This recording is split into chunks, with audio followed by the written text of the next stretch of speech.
اعوذ باللہ من الشیطان الرجیم، بسم اللہ الرحمن الرحیم۔ شروع اللہ کے نام سے جو بڑا مہربان نہایت رحم والا ہے۔ السلام علیکم ورحمۃ اللہ وبرکاتہ۔ ہماری آج کی ویڈیو کا ٹاپک بھی زکوٰۃ ہی ہے، کیونکہ زکوٰۃ کا ٹاپک جو ہے اگر اس کو ایک ہی ویڈیو میں کور کیا جائے تو ویڈیو بہت لینتھی ہو جاتی ہے۔ اس ٹاپک پر میرا خیال ہے کہ جتنی بات کی جائے اتنی کم ہے۔ اس کے اندر بہت زیادہ گنجائش ہے کہ ہم اس پہ بات کر سکتے ہیں۔ تو میں نے اس پہ آلریڈی 3 ویڈیوز جو ہیں وہ اپلوڈ کی ہیں۔ اگر آپ لوگوں نے وہ نہیں دیکھی تو سب سے پہلے پارٹ 1، پارٹ 2 اور پارٹ 3 کو دیکھیں، اس کے بعد یہ والا پارٹ آپ دیکھیے گا۔ اس میں نے ٹوٹلی زکوٰۃ کے متعلق جو ہے وہ بات کی ہے کہ زکوٰۃ کن چیزوں پر لاگو ہوتی ہے، کن پر لاگو نہیں ہوتی، زکوٰۃ کے مصارف کیا ہیں، زکوٰۃ جو ہے وہ کتنی ادا کرنی ہے، کب ادا کرنی ہے، اور آج کی ویڈیو میں ہم ڈسکس کریں گے کہ زکوٰۃ کس کو دینی چاہیے۔ تو انشاءاللہ میں یہ آپ لوگوں کے ساتھ پورا جو ہے ٹاپک شیئر کروں گی، لیکن اس سے پہلے میں آپ لوگوں سے ریکویسٹ کروں گی جو میرے چینل پہ نئے ہیں یا مجھے پہلی دفعہ سن رہے ہیں، وہ چینل کو جلدی سے سبسکرائب کر دیں، ویڈیو کو لائک کر دیں اور اس کے ساتھ ہی بیل کے بٹن کو بھی آن کر لیں تاکہ میری ہر نئی ویڈیو نوٹیفیکیشن کی صورت میں آپ لوگوں تک پہنچتی رہے۔ جزاک اللہ۔ تو ہمارا آج کا ٹاپک جو ہے وہ ہے زکوٰۃ کس کو دینی چاہیے، لیکن ایک پوائنٹ جو تھا وہ پچھلی ویڈیو میں رہ گیا تھا۔ اس میں ہم نے سونے چاندی کے نصاب پہ بات کی تھی، زیورات پہ بات کی تھی، زمین پہ بات کی تھی اور جانوروں پہ بات کی تھی۔ ہر اس چیز پہ جس پہ زکوٰۃ لاگو ہوتی ہے ہم نے اس کو کور کیا تھا۔ لیکن اب آپ لوگوں کے ذہنوں میں ایک سوال یہ بھی آئے گا کہ کیا ڈائمنڈ پر بھی زکوٰۃ ہوتی ہے؟ تو میں نے کہا اس کو میں اس ویڈیو میں ایڈ کر کے آپ لوگوں کو بتا دیتی ہوں کہ ڈائمنڈ پر زکوٰۃ اس صورت میں نہیں لاگو ہوتی اگر آپ نے اس کو اپنے استعمال کے لیے لیا ہے، یعنی آپ اس کو گھر میں پہن رہے ہیں اور آپ اس کو استعمال کر رہے ہیں تو تب ڈائمنڈ پر زکوٰۃ نہیں ہوتی۔ لیکن اگر آپ نے اس کو بیچنے کی نیت سے لیا ہے، یعنی کاروبار کرنے کی نیت سے لیا ہے، تو تب اس پر بھی سونے کے حساب سے ہی زکوٰۃ لاگو ہوگی۔ تو یہ ایک پوائنٹ مس ہو گیا تھا، اس کو میں نے آج اس میں ایڈ کر دیا ہے۔ اور اب ہم بات کر لیتے ہیں کہ زکوٰۃ کس کو دینی چاہیے۔ تو اپنے ماں باپ اور اولاد کو آپ زکوٰۃ نہیں دے سکتے، لیکن سب سے زیادہ حقدار آپ کے بہن بھائی ہیں جن کو زکوٰۃ لگتی ہو اور وہ غریب ہوں، تو سب سے پہلا حق ان کا ہے۔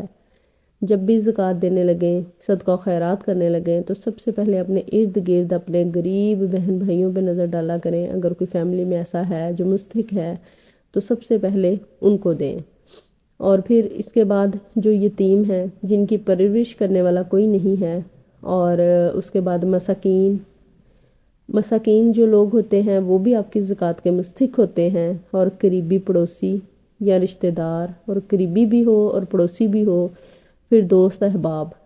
تو یہاں غور طلب بات یہ ہے کہ دوست کا ذکر جو ہے وہ کس کے بعد آیا؟ ماں باپ، رشتہ دار، قریبی رشتہ دار، پھر دور کے رشتہ دار، اور پھر دوست۔ تو ہمارے یہاں کیا ہوتا ہے کہ سب سے پہلے دوستوں کو دیا جاتا ہے تاکہ وہاں واہ واہ ہو جائے، ان کو پتہ چل جائے کہ بھئی ہم اس قابل ہیں کہ ہم دے سکتے ہیں، اور رشتہ دار جو ہے ان کو پوچھا بھی نہیں جاتا، ان کو کسی گنتی میں نہیں رکھا جاتا۔ تو ایسا نہیں کرنا چاہیے، سب سے پہلے اپنے غریب رشتہ داروں کی مدد کرنی چاہیے، اس کے بعد جو ہے یتیموں کی مدد کرنی چاہیے، پھر مساکین کی مدد کرنی چاہیے، اور اس کے بعد جو آپ کے قریبی پڑوسی ہیں، رشتہ دار ہیں، اور وہ رشتہ دار جو پڑوسی بھی ہیں اور رشتہ دار بھی ہیں، تو اس کے بعد پھر دوستوں کی باری آتی ہے۔ ضرور ہیلپ کریں ان کو بھی، لیکن پہلے اپنے قریبی رشتہ داروں کو دیکھیں اور اس کے بعد پھر ان کو۔ اس کے بعد پھر مسافر بھی زکوٰۃ کا مستحق ہوتا ہے۔ اگلے زمانوں میں مسافر جو ہے وہ کافی ایک دن کا ہوتا تھا، تو ان کو بھی زکوٰۃ دی جاتی تھی۔ آج کل بھی ایسا ہے کہ اگر کوئی سفر پہ نکلا ہے، اس کے ساتھ کوئی حادثہ پیش آ گیا ہے، یا اس کو جو ہے ڈاکوؤں نے لوٹ لیا ہے، اس کے پاس اب واپسی کا کرایہ نہیں ہے، تو آپ اپنی زکوٰۃ جو ہے ان کو بھی دے سکتے ہیں۔ اور جو تمہارے قبضے میں تمہاری کنیز اور غلام، تو اگلے زمانوں میں غلام اور کنیزیں ہوتی تھیں، لیکن آج کل ہمارے گھر میں کام کرنے والے جو ملازم ہوتے ہیں وہ بھی مستحق ہوتے ہیں ہماری زکوٰۃ کے۔ لیکن ان کو زکوٰۃ اس سوچ کے ساتھ نہ دیں کہ یہ میرا ملازم ہے، اب میں نے اس کو زکوٰۃ دی ہے تو یہ میرے آگے پیچھے پھرے اور میرے ایکسٹرا کام کرے اور میرا احسان مانے کہ میں نے اس کو زکوٰۃ دی ہے۔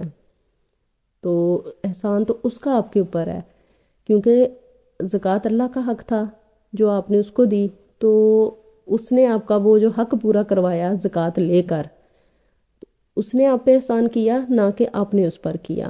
تو اللہ کی راہ میں دیتے ہوئے خالص نیت کے ساتھ دیں اور انسانوں سے بدلے کی طلب نہ رکھیں۔ میں نے دیکھا ہے بعض لوگ دوسروں کی ہیلپ اس نیت سے کر رہے ہوتے ہیں کہ اب ہم ان کی ہیلپ کر رہے ہیں تو بس یہ ہمارے غلام ہو جائیں، ہمارے آگے پیچھے پھرے، ہمارے جو ہیں وہ تابع دار ہو جائیں۔ اگر وہ لوگ اس طرح نہیں کرتے، جن کو زکوٰۃ دی ہے یا جن کو صدقہ خیرات دیا ہے وہ آپ کے تابع دار نہیں ہوتے، تو لوگ کیا کرتے ہیں؟ ان کو دینا چھوڑ دیتے ہیں اور سوچ یہ رکھتے ہیں کہ ہم تو ان کی ہیلپ کرتے تھے لیکن انہوں نے آج تک ہمیں وہ اس کا جو ہے صلہ نہیں دیا۔ تو یاد رکھیں اللہ رب العزت صلہ دیتا ہے، اللہ سے امید رکھنی چاہیے، انسانوں سے نہیں۔ یہ اللہ تعالیٰ نے آپ پہ فرض کیا ہے کہ آپ نے غریبوں کی مدد کرنی ہے، اور اللہ کے دیے ہوئے مال میں سے ہی آپ دوسروں کو دے رہے ہوتے ہیں، آپ اپنے سے نہیں دیتے۔ تو ہم جو بھی کسی کی ہیلپ کر رہے ہوتے ہیں، جو بھی کسی کو دے رہے ہوتے ہیں، وہ اللہ رب العزت کا دیا ہوا ہی ہوتا ہے، اور اللہ تعالیٰ نے ہم پہ فرض کیا ہے کہ یہ میرا حق ہے اور یہ غریبوں میں تقسیم کرو۔ تو کبھی بھی اپنی سوچ یہ نہ رکھیں، کیونکہ پتہ نہیں ہم کس کے نصیب کا کھا رہے ہوتے ہیں، کس کے وسیلے کا ہم کھا رہے ہوتے ہیں، کہ اللہ تعالیٰ ہم کسی کو دے رہے ہوتے ہیں تو اللہ تعالیٰ اس کے وسیلے کا ہمیں دے رہا ہوتا ہے۔ اللہ نے وسیلے بنائے ہوتے ہیں نا، انسانوں کو وسیلہ بنا دیتا ہے، تو ہم پتہ نہیں کس کے وسیلے کا کھاتے ہیں۔ تو اپنی سوچ جو ہے اس کو پاک کریں، اپنی نیت کو صاف کریں، تو انشاءاللہ اللہ رب العزت جو ہے وہ بہت زیادہ برکتیں اور رحمتیں کرتا ہے۔ ہمارے زکوٰۃ دینے میں، ہمارے صدقہ خیرات کرنے میں اگر بدنیتی آ گئی تو زکوٰۃ ضائع ہو جائے گی اور ہمیں دوبارہ دینی پڑے گی۔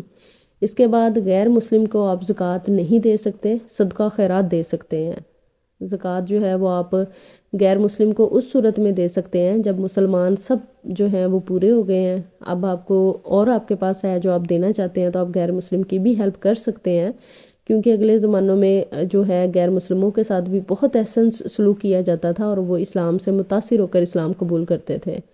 تو اس نیت کے ساتھ ان کی بھی ہیلپ کر دینی چاہیے، لیکن سب سے پہلے مسلم کو دیکھنا چاہیے، مسلم کو کور کرنے کے بعد غیر مسلموں کی طرف جانا چاہیے۔